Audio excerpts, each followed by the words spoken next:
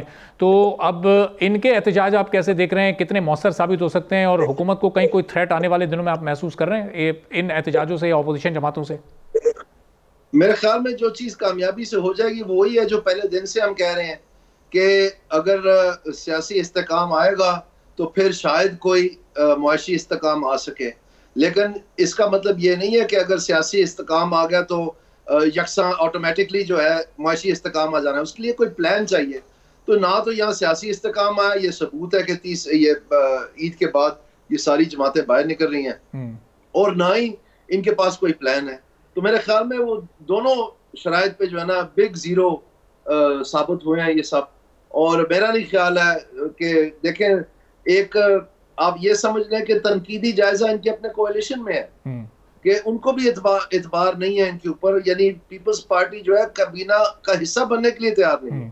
تو آپ سمجھ لیں یہ کیا میسج جا رہی ہے دنیا. اور ایک فیصلہ ان کا ریورس کروا چکے ہیں وہ چیئرمین ارسا والے معاملے پر، اور ابھی پرائیویٹائزیشن والے معاملے پر بھی وہ تیار بیٹھے ہیں. یعنی بڑا ایک کانفلکٹ ہونے والا ہے کہ ادھر وہ 3 مئی کے لیے وہ بولیاں طلب کر رہی ہے پی آئی اے کی حکومت، اور پاکستان پیپلز پارٹی راضی نہیں ہے پرائیویٹائزیشن کے معاملے پر. ایک تو پرائیویٹائزیشن کے معاملے میں راضی نہیں ہے، لیکن پی ایم ایل این نے بھی کچھ نہیں سیکھا. مطلب اتنی بڑی تنقید اور اتنا بڑا سیٹ بیک جو کہ مطلب تباہی کے دانے ڈالنے کی بات ہے نا، وہ ساری باتیں مٹی میں ملا دی.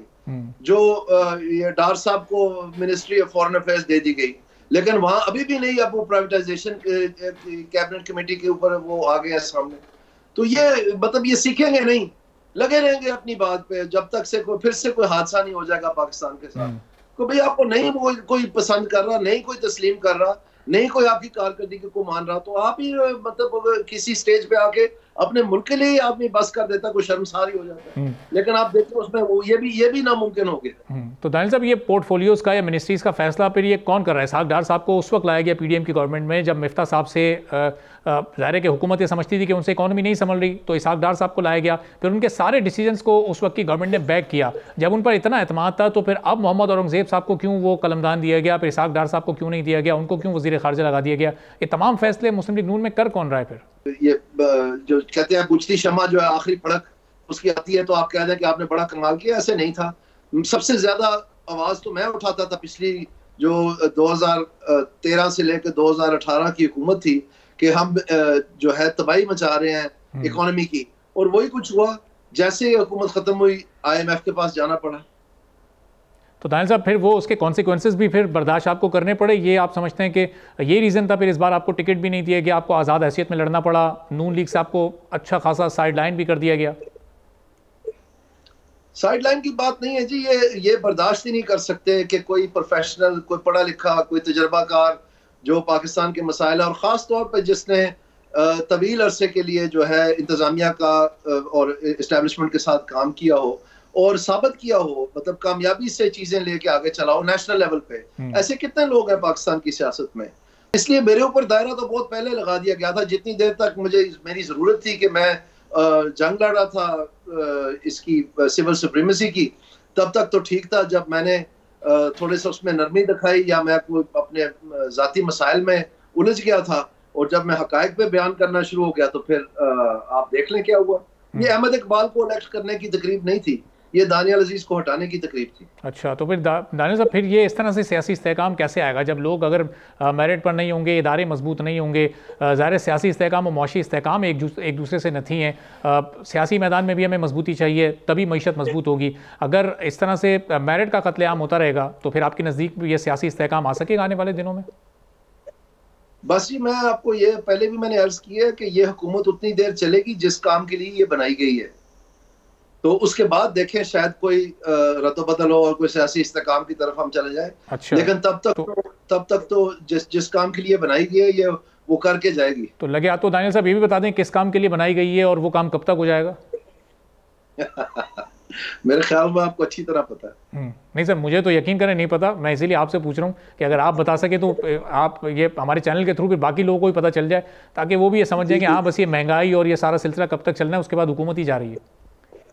نہیں، مہنگائی تو از ہیئر ٹو اسٹے. آپ دیکھ لیں جو بھی اس وقت پروگنوسس ہو رہی ہے یا پریڈکشنز ہو رہی ہیں وہ تو کم از کم 2026 سے آگے جا رہی ہیں کہ تب تک جو ہے یہ ڈبل ڈیجٹ میں رہیں گی مہنگائی.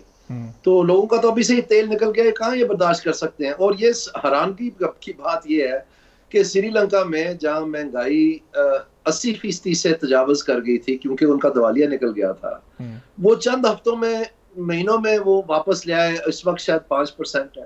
ابھی یہ ہمارے پڑوس میں افغانستان ہے, وہاں پر -8% مہنگائی ہے.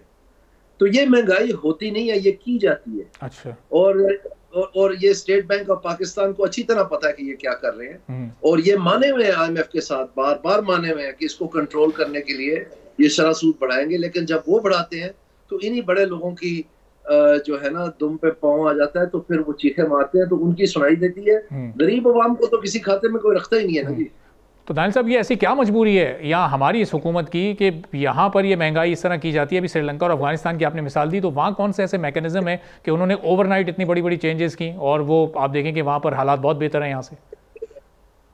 وہاں پر انہوں نے جو اقدامات لیے تھے اس میں شرح سود جو ہے وہ شرح مہنگائی سے اوپر لے کے گئے تھے. تو جب شرح مہنگائی نیچے آنی شروع ہوئی, انہوں نے انشور کیا کہ شرح سود جو ہے وہ بڑھی رہے, اور اس کے ذریعے سے پھر اکانومی کو مستحکم کیا, اور میجرز بھی لیے, لیکن بنیادی میجر یہی تھا. تو دانیال صاحب کل ہی ہمارے معاشیات اشفاق طولہ صاحب, ان سے بھی میری بات ہو رہی تھی, تو انہوں نے بتایا کہ یہاں پر شرح سود ابھی 5-6% نیچے آ سکتی ہے, 22 سے نیچے 16-15 تک لائی جا سکتی ہے, گنجائش ہے. حکومت نہیں لا رہی, کیوں نہیں لا رہی ذرا اس پر بھی آپ کمنٹ کیجیے گا. اور پھر اسی طرح ڈالر کی جو اس وقت ایکچوئل ویلیو ہے جو 275 سے 80 کے درمیان پھنسی ہوئی ہے, اس کی بھی ایکچوئل ویلیو ان کی نظر میں 235 ہے. تو یہ 40 سے 45 روپے اضافی کس کی جیب میں جا رہے ہیں, کون کما رہا ہے, یہ منظر پر کیوں نہیں آ رہی ہیں یہ ساری چیزیں, اور پھر ظاہر ہے کہ عوام بھگت رہی ہے اس کے نتائج؟ یہ بالکل سراسر غلط بات ہے جی. جو لوگ اکانومسٹ نہیں ہیں یا جنہوں نے اکنامکس نہیں پڑھی ہوئی وہ اس طرح کی باتیں کرتے ہیں, لیکن ہماری اسٹیٹ بینک اور ہماری ministry of finance in writing black and white میں دونوں دستخط کے ساتھ, فائنانس منسٹر کے اور اسٹیٹ بینک گورنر کے, ایک دفعہ نہیں متعدد بار, ابھی یہ جو آخری میں دسمبر میں ریویو ہوا تھا, اور ابھی جو ڈاکیومنٹ بننا ہے جو ابھی یہ فروری مارچ میں ریویو ہوا ہے جس کا ہم انتظار کر رہے ہیں, اس میں واضح طور پر دونوں نے کہا ہے کہ ہم شرح سود کو شرح مہنگائی سے اوپر رکھیں گے تو یہ مہنگائی نیچے آئے گی. یہ کمیٹڈ ہے پاکستان, لیکن وہ کر نہیں رہا. اب وہ کیوں نہیں کر رہا؟ کیونکہ ایک تو حکومت پاکستان سب سے بڑی کریڈیٹر ہے, انہوں نے یعنی بینکوں سے بے شمار پیسہ اٹھایا ہوا ہے کیونکہ وہ اپنا ٹیکس نہیں کلیکٹ کر سکتے. ٹیکس کس نے دینا ہے؟ انہی امیر لوگوں نے جنہوں نے شرح سود کو کم رکھا ہوا ہے. تو اس طرح سے یہ ایک وشس سائیکل بنا ہوا ہے جس میں اس طرح کے لوگ آ کے کہتے رہیں گے کہ شرح سود کم کریں, بہت گنجائش ہے, ایکسچینج ریٹ کم کریں, بہت گنجائش ہے, جبکہ آپ کے پاس ایکسچینج ریٹ ہے نہیں. تو نہ وہ بیلنس ہونے دیں گے جس کو کرنٹ اکاؤنٹ ڈیفیسٹ کہتے ہیں, نہ ہی وہ آپ کی انفلیشن ریٹ کم ہونے دیں گے. تو اس کی وجہ سے ان امپلائمنٹ جو ہے وہ عروج پہ چلے جائے گی, اور سیکنڈ راؤنڈ افیکٹس ابھی آنے ہیں. اور جیسے آپ نے شروع میں بتایا کہ ابھی جو گیس کی قیمتیں ہیں وہ جولائی 1 تاریخ سے ایک مطلب ہولناک اور اضافہ ہونے کو جا رہا ہے. اسی طرح بجلی میں ہونے کو جا رہا ہے. ابھی انٹرنیشنل انرجی پرائس جو ہے وہ اوپر جا رہی ہیں, اس کی وجہ سے ڈالر پہ پریشر آنا ہے. جب ڈالر اوپر جاتا ہے ہر چیز اوپر جاتی ہے. تو یہ ساری چیزیں ابھی باقی ہیں. ابھی تک جو اوسطاً انفلیشن ہے پاکستان کی اس سال کی, یعنی جون سے لے کے ابھی تک کی, وہ 27% کو تجاوز کی ہوئی ہے, جبکہ ہماری شرح سود جو ہے وہ 22% پہ اٹکی ہوئی ہے. تو یہ جو مارجن ہے اس کی وجہ سے لوگ پیسے کما رہے ہیں. جو لوگ بینک جس کی بینک تک رسائی ہے وہ 22% پہ پیسہ لے کر صرف اگر سونا خرید کے الماری میں رکھ دے تو وہ مہنگائی کے ذریعے سے سال کے اخیر میں وہ 27% بڑھے گا. تو وہ 22% کی قسط دے کے تو 5% جیب میں رکھ لے گا, کچھ بھی نہیں کر کے. چلیں دانیال صاحب آخر میں بتائیے گا کہ یہ جو 2 بڑی جماعتیں اپوزیشن کی اس وقت احتجاج کرنے جا رہی ہیں الیکشن مینڈیٹ کے تحفظات پر, آپ کے بھی تحفظات تھے, تو آپ عید کے بعد کیا کریں گے؟ ان میں سے کسی جماعت کے احتجاج کو جوائن کریں گے یا اپنے طور پر کوئی احتجاج کر رہے ہیں, یا میاں نواز شریف صاحب سے کوئی رابطہ آپ کا ہوا, ان کو آپ نے اپنے تحفظات پہنچائے؟ نہیں جی, میں دوستوں سے مشورہ کر رہا ہوں, کوئی رابطہ نہیں ہے نون لیگ سے, نہ ہی کرنے کی ضرورت ہے. میں نے اکثر یہ کہا ہے ٹی وی پہ جب مجھے پوچھا کہ نون لیگ کا مستقبل کیا ہے, تو یہ وہ دم ہے جو کلی سے اتر چکی ہے, تو وہ کافی دیر تک ہلتی رہتی ہے اگر آپ نے کبھی دیکھی ہو. تو یہ ان کی کیفیت ہے. یہ جو کچھ انہوں نے الیکشن میں کر دیا عوام کے ساتھ, کوئی عزت دار پگ بند آدمی انہوں نے چھوڑا نہیں ہے جس کے گھر میں چھاپے نہیں مارے, جس کے اوپر جعلی مقدمے نہیں بنائے، جس کو گرفتار نہیں کیا. ایک آپ کہہ سکتے ہیں سیاسی اونچ نیچ تو ہوتی ہے، لیکن انہوں نے اس کو نفرت میں تبدیل کر دی ہے. اور اس کے بعد آپ دیکھیں لوگ مہنگائی سے پسکے ہیں، بے روزگاری سے پسکے ہیں. یہ عجیب باتیں سنا رہے ہیں کہ جی ڈور جو ہے کہاں سے آتی ہے اور پتنگ کیسے اڑانی ہے. مطلب کوئی حد ہوتا ہے، کوئی حد ہوتی ہے. مطلب بالکل ہی کوئی زمینی حقائق کے ساتھ رابطہ تعلق ہی کوئی نہیں. ٹھیک ہے، بہت بہت شکریہ. دانیال عزیز صاحب سینئر سیاستدان ہمارے ساتھ موجود تھے، اور جو اس وقت ملکی مسائل ہیں اس پر بریک لیتے ہیں. بریک کے بعد جب واپس آئیں گے تو علماء کرام ہمارے ساتھ موجود ہوں گے اور ان سے جانیں گے کہ ہم رمضان کی اصل روح سے دور کیوں ہوتے جا رہے ہیں. ایک بریک کے بعد واپس آتے ہیں.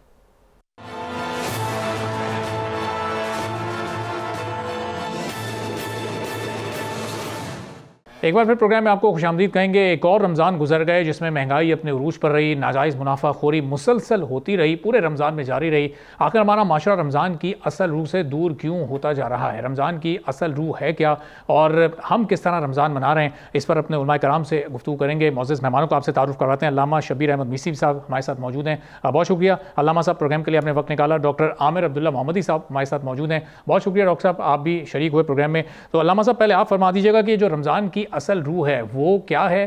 ہمارا معاشرہ کیوں اس سے دور ہوتا جا رہا ہے؟ یہ جو ہم رمضان شروع ہوتے ہی بلکہ اس سے 3-4 روز پہلے ہی مہنگائی کا ایک نیا طوفان دیکھتے ہیں، ہر چیز کی قیمتیں بڑھ جاتی ہیں، ناجائز منافع خوری ہونے لگتی ہے.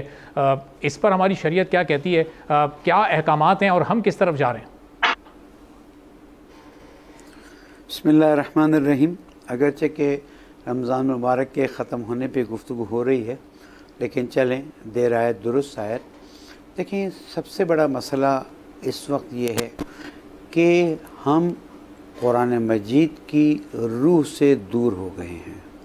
ہم تعلیمات رسول اکرم صلی اللہ علیہ وآلہ وسلم اور تربیت اہل بیت علیہ السلام سے دور ہو گئے ہیں، جس کا نتیجہ یہ ہے کہ اب انسان قرآن مجید پڑھتا ہے لیکن نہ اسے سمجھتا ہے، نہ اس کی روح کو اپنے اندر سموتا ہے، نہ اس پر عمل کرتا ہے.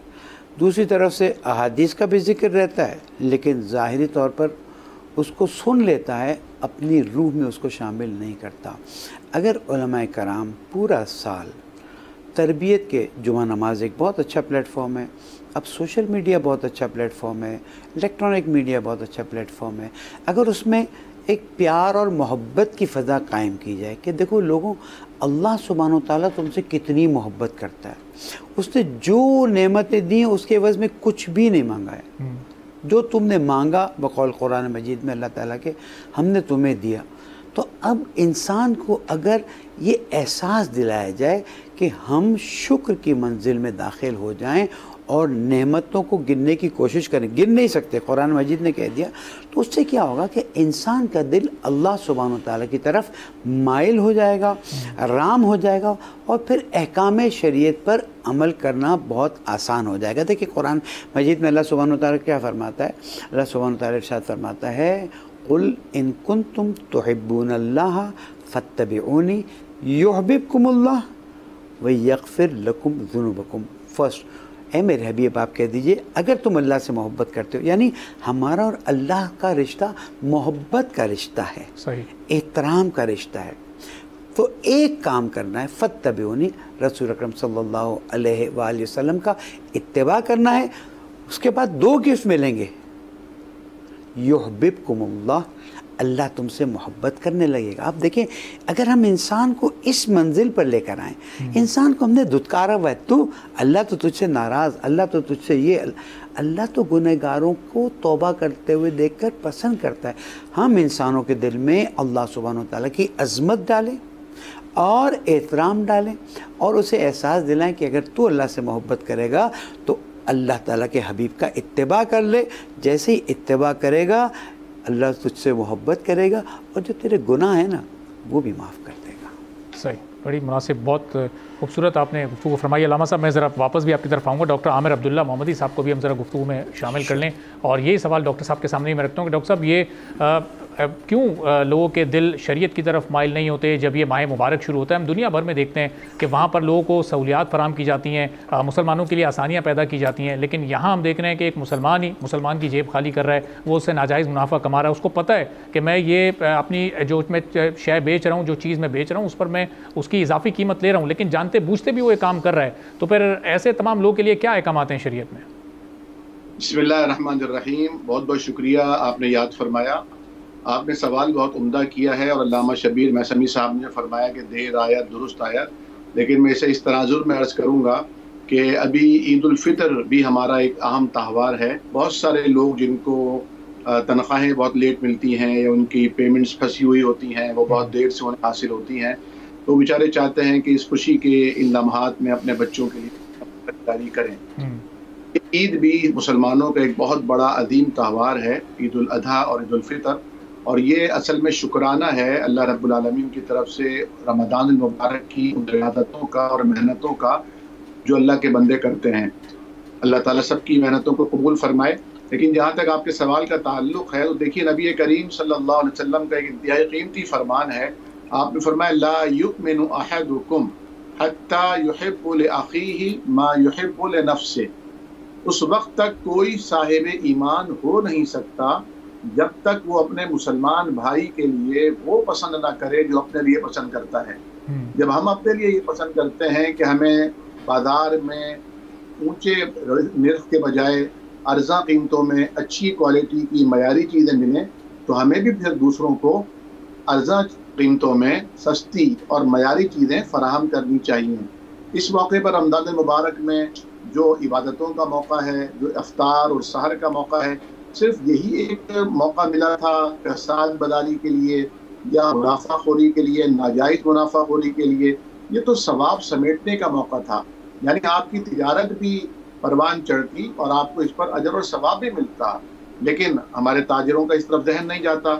یہ میں سمجھتا ہوں کہ ہمارے مذہبی طبقے نے، یعنی ہماری بھی شاید اس میں ایک کمزوری ہے کہ ہم نے عوام کا ذہن ثواب کا بنایا ہے، اور ثواب کا بھی وہ ثواب کا جو چار دیواری میں مسجد کے اندر ہوتا ہو. یعنی آپ نوافل پڑھ لیجئے، آپ تلاوت کلام مجید کر لیجئے، آپ دین کے مختلف معاملات اور امور کو سر انجام دے لیجئے، تو آپ کو بہت ثواب مل جائے گا.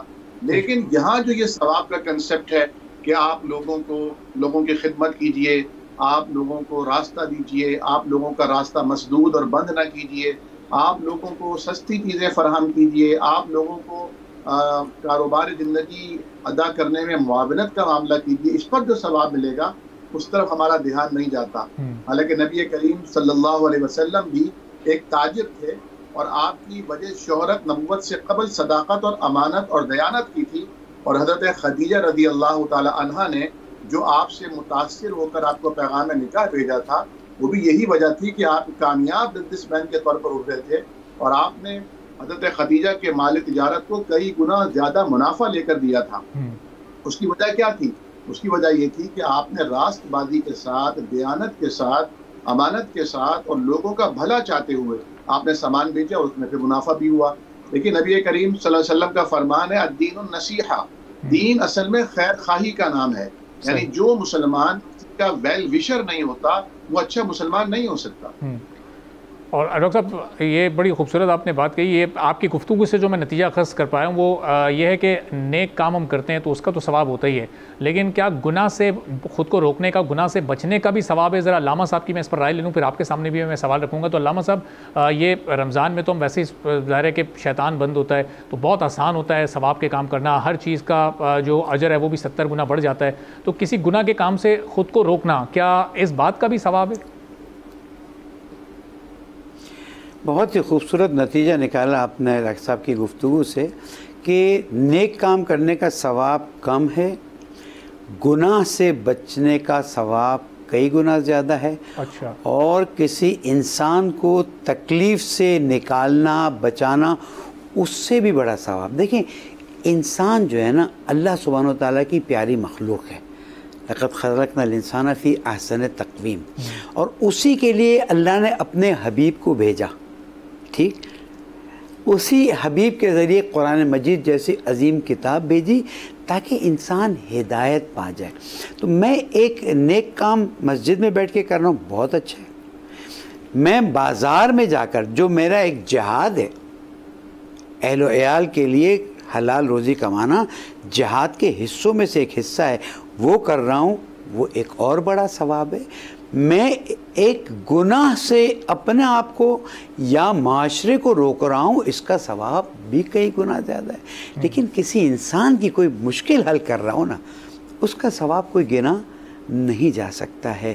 اگر ہم یہی احساس، دیکھیں بہت اچھی مثالیں دی، دیکھیں آپ نے عرب ممالک کی مثال دی، اچھی ہے، قبول ہے، لیکن آپ دیکھیں کرسمس کے موقع پر، ایسٹر کے موقع پر، گڈ فرائیڈے کے موقع پر ایسی سیلیں لگتی ہیں کہ میں حیران ہوں۔ میں ایک زمانے میں باکسنگ ڈے میں کینیڈا میں تھا، تو ایک ہفتے پہلے سے میں وہاں پر تھا اپنے پروگرامز کے لیے، تو مجھے کہا کہ باکسنگ ڈے آ رہا ہے مولانا، چیزیں ایسی سستی ہو جائیں گی، میں شرمندہ ہو گیا۔ اور حقیقتاً میری آنکھوں سے آنسو نکلے کہ یہ اللہ کے حکم سے اتنے دور لوگ اپنے ہی لوگوں کے لیے چیزوں کے فائدے کو اتنا کم کر دیتے ہیں کہ منیمم پروفٹ پہ چیزیں نکالتے ہیں۔ اور ہم مسلمان ماہ رمضان روزہ رکھنے کے زمانے میں فروٹ کے دام کہاں لے جاتے ہیں، مرغے کے دام کہاں، ہر چیز کے دام کہاں لے جاتے ہیں۔ تو اگر کوئی مسلمان کسی مسلمان کے کسی درد کی دوا کرے، اس کا ثواب کئی گنا زیادہ ہے بنسبت یہ کہ وہ صرف بیٹھ کر مسجد میں اللہ کی عبادت کرے۔ آگے آپ کی گفتگو کہاں جاتی ہے مجھے نہیں معلوم، ایک سجیشن دیتا ہوں، تو پروفٹ کماتے ہیں، اللہ جانے وہ جانے۔ دیکھیں ہمارے پاس بڑی اچھی اچھی آرگنائزیشنز ہیں، I won't take any name, میں نام نہیں لیتا ہوں، وہ اگر سستا بازار لگا دیں۔ اس دفعہ میں نے کراچی میں دیکھا، اور کراچی تو اللہ تعالیٰ کے فضل سے اتنا بابرکت شہر ہے، میں کسی شہر کی نفی نہیں کرتا، کہ وہاں پر کوئی انسان بھوکا نہیں سوتا ہے۔ میں نے دیکھا لوگوں نے فروٹ کے بالکل سستے بازار لگائیں۔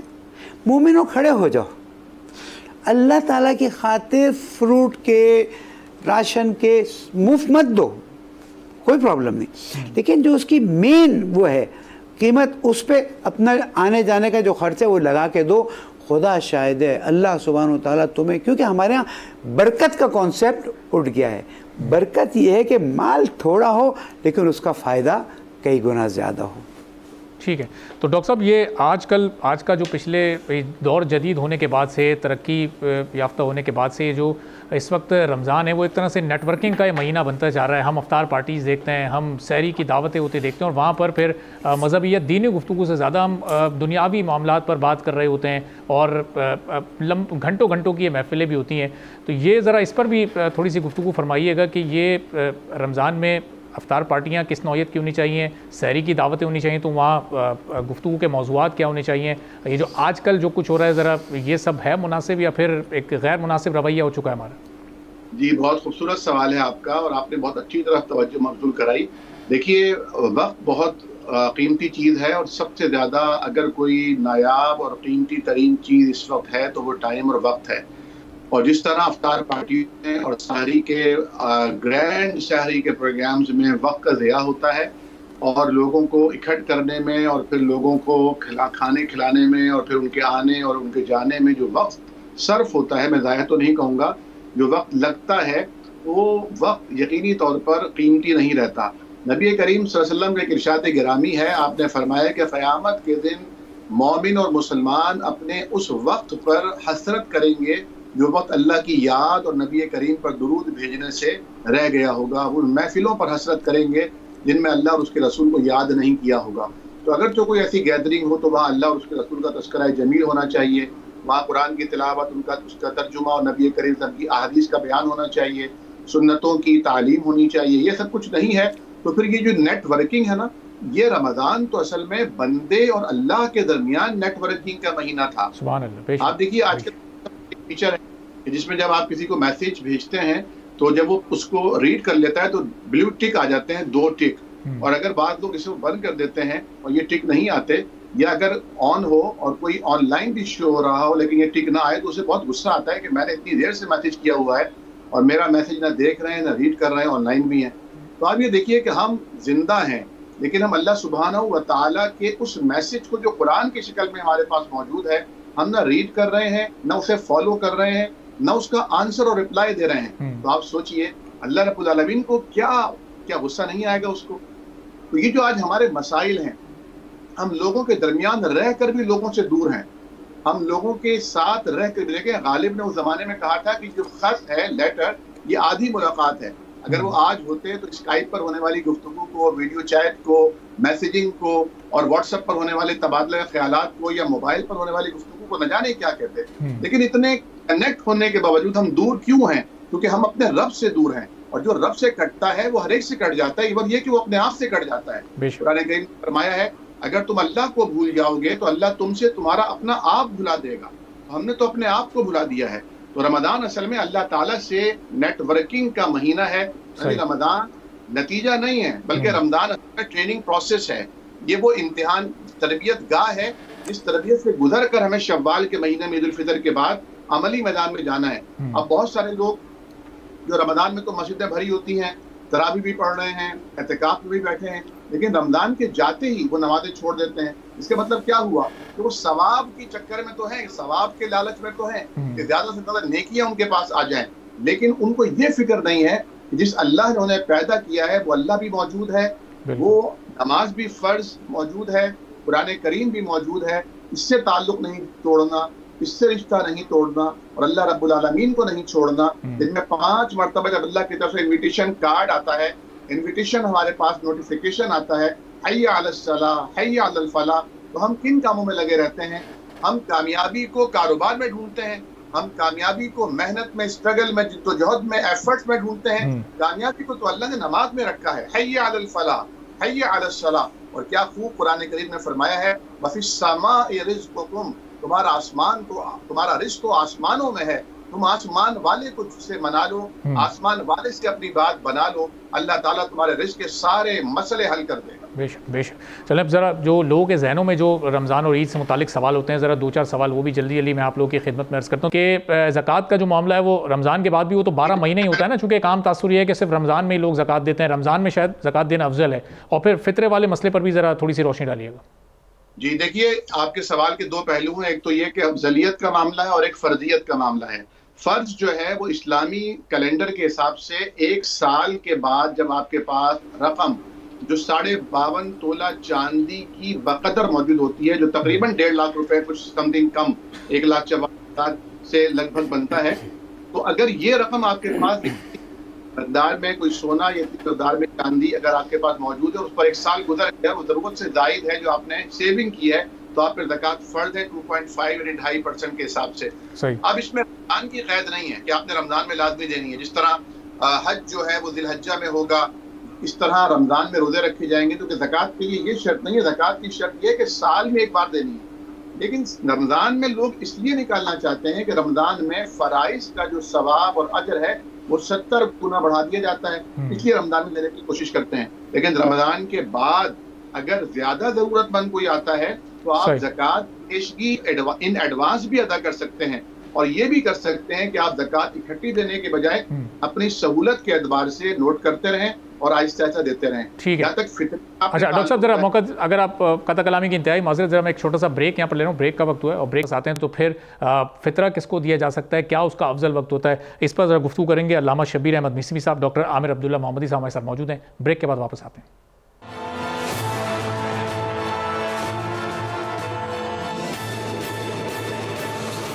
ایک بار پھر پروگرام میں آپ کو خوش آمدید کہیں گے اور پروگرام کے بس اختتامی لمحات ہیں. تو علامہ صاحب، یہ فطرے سے متعلق بریک سے پہلے میں نے سوال عرض کیا تھا کہ یہ ذرا بتائیے گا کہ فطرہ کس کو دینا افضل ہے، کس وقت دیا جا سکتا ہے، نماز سے پہلے اس کو ہمیں ادا کرنا ہوتا ہے چونکہ کچھ ہی دیر میں ہم عید کی ساعتوں میں داخل ہونے والے ہیں. تو ذرا اس مسئلے پر ایک ذرا تفصیلی روشنی ڈالیے گا. دیکھیں، زکوٰۃ فطرہ جو ہے اللہ سبحانہ و تعالیٰ نے رکھا ہے کہ پوری دنیا میں مسلمان چاند رات کو اپنے بدن کی زکوٰۃ ادا کرے.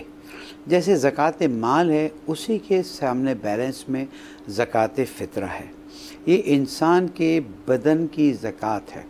اب میں فقہ جعفریہ کے اصول کے طور پر عرض کر دوں کہ فقہ جعفریہ کے اصول کے مطابق جو سادات ہیں، آل رسول ہیں، ان کی زکوٰۃ سادات کو جائے گی، اور جو امتی ہیں ان کی زکوٰۃ امتی کو جائے گی. امتی کی زکوٰۃ آل رسول کو نہیں جا سکتی. البتہ آل رسول چاہیں اور آل رسول میں کوئی ضرورت مند نہ ہو تو وہ امتی کو دے سکتے ہیں. پہلی پریفرنس اپنے رشتہ داروں کی ہے، ان کو دیا جائے، اور اتنا دیا جائے کہ ان کی ضرورت سال بھر کی پوری ہو سکے. اس کے بعد اگر رشتہ دار نہیں ہیں